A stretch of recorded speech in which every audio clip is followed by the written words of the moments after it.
Friends, எல்லோரும் எப்படி இருக்கீங்க? இன்றைக்கி எங்கே வந்திருக்கோன்னு பார்த்தீங்கன்னா, ஐராதீஸ்வரர் கோயில் தான் வந்திருந்தோம். இங்கே 7 ஸ்வரங்கள் இருக்கிற படிக்கட்டை பார்த்துட்டு டேரெக்டாக கோவிலுக்குள்ளே போயாச்சு. இதுதான் கோவிலோட மெயின் என்ட்ரன்ஸ். உள்ளே போனோடனே பார்த்திங்கன்னா, இது பார்க்க தஞ்சாவூர் பெரிய கோயில் மாதிரியே இருக்கும். இந்த கட்டினவரும் 2ஆம் ராஜராஜ சோழர் தான் கட்டியிருக்காரு. இந்த கோவிலுக்கு நீங்கள் வரதா இருந்தீங்கன்னா ஈவினிங் டைமில் வாங்க. காலைல ரொம்ப வெயிலாக இருந்துச்சு, நடக்க முடியாது. நெக்ஸ்ட்டு இந்த கோவிலுக்கு சன்னதியில் வீடியோ எடுக்க அலோவ் பண்ணலை.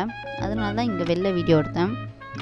உள்ளே பார்த்திங்க அப்படின்னா ஒவ்வொரு தூண்லையும் சூப்பரான சிற்பங்களாக இருந்துச்சு. எல்லாமே ரொம்ப அழகாக செதுக்கியிருந்தாங்க. இந்த கோவில் ரொம்பவே பெருசாக இருக்கனால கிட்டத்தட்ட நாங்கள் ஆஃப் டே கிட்ட நாங்கள் இங்கே ஸ்பெண்ட் பண்ணோம். இங்கே பார்த்திங்க அப்படின்னா கோவில் மட்டும் இல்லாமல் பூங்காவும் இருக்குது. நீங்கள் வந்தீங்க அப்படின்னா பூங்காலேயே டைம் ஸ்பெண்ட் பண்ணலாம். ரொம்பவே ஜாலியாக இருக்கும்.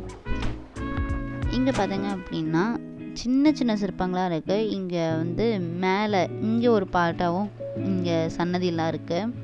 இதுதான் கோவிலோட பூங்கா. இந்த பூங்காவில் பார்த்தீங்க அப்படின்னா கார் பார்க்கிங்கும் நீங்கள் பண்ணிக்கலாம். இங்கே பார்த்தீங்க அப்படின்னா நீங்கள் பொங்கல் டைம் வந்தீங்கன்னா ரொம்பவே க்ரௌடாக இருக்கும். வெயில் டைம் கூட பார்க்க மாட்டாங்க. ரொம்ப சூப்பராக இருக்கும். வெளிலலாம் அவ்வளோ கடைகள் வந்துடும். நீங்கள் இங்கே வரதா பிளான் பண்ணிங்க அப்படின்னா கண்டிப்பாக ஈவினிங் டைமாக வாங்க. இதுதான் அந்த கோவிலோட மதில் சுவர். ரொம்ப பெருசாக இருந்துச்சு கோவில். ஆக்சுவலி ரொம்பவே பெருசு. நாங்கள் ஆஃப் டே கிட்ட கோவிலுக்குள்ளே தான் இருந்தோம். இதுதான் கோவிலோட ஓவர் வியூ, அதாவது பேக் சைடோட ஓவர் வியூ. எவ்வளோ பெருசாக இருக்குன்னு பாருங்கள். இங்கே பார்த்தீங்க அப்படின்னா இயர்லி மார்னிங் வந்தீங்கன்னா வாக்கிங்லாம் போகலாம். ரொம்பவே சூப்பராக இருக்கும். ஸோ இதுதான் பூங்காவோட மெயின் என்ட்ரன்ஸ்.